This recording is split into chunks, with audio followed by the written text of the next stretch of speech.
There won't be any spoilers in this review. I just want to say, it's unscripted. I'm just kind of saying stuff.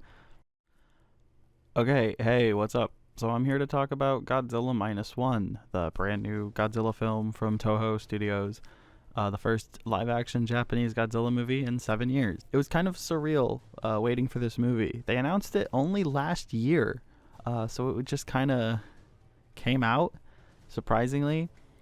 I remember Shin Godzilla had like a good while to build up lots of marketing and hype, but Minus One kind of just came out, and I think that was for the best.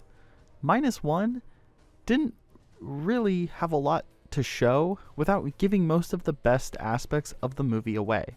Okay, so before I get further into this heavily unscripted review, let me just say that Godzilla Minus One exceeded my expectations in every way possible, and this is definitely now one of my favorite Godzilla films ever made.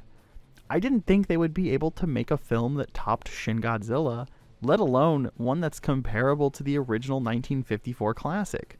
But they did, and that's insane. Yamazaki, you should be very proud of what you and your team have accomplished. So what is Godzilla Minus One? What's the deal? It's a post-war film. It takes place right after World War II. Japan is struggling, they're rebuilding, they're not having a great time. So things aren't that great for them when a giant monster crawls ashore and causes even more havoc. That's a very narrow rundown, and that doesn't even bring up the human characters in the film. Godzilla Minus One at its core is a post-war drama about struggling families trying to make by and the will to live.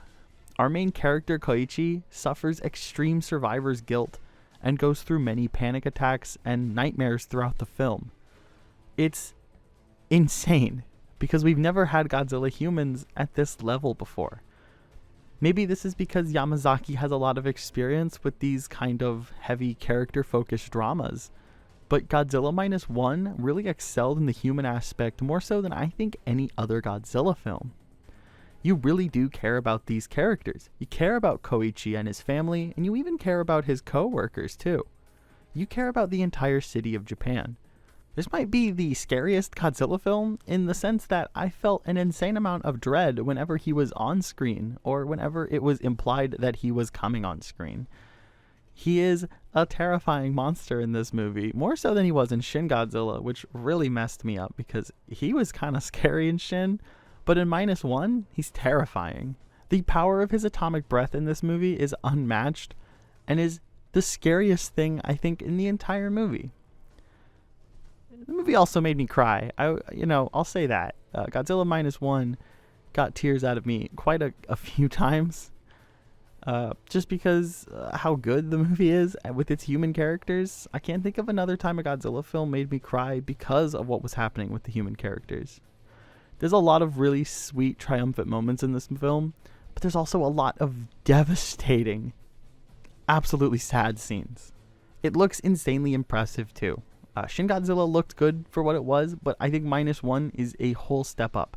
The film also looks incredible for how low its budget is. I'm sure you know that Japanese blockbusters are usually much lower cost than like Hollywood blockbusters, but Godzilla Minus One looks incredible. There's a lot of shots in this film that feel like they may have been practical, but to my knowledge, every shot with Godzilla in this movie was CGI.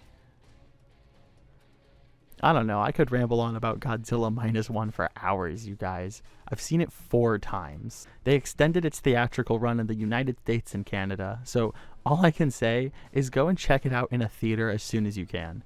If you're able to see it in a premium format like Dolby or IMAX, definitely do that. Because every time Godzilla stomped, every time he roared, my whole theater shook.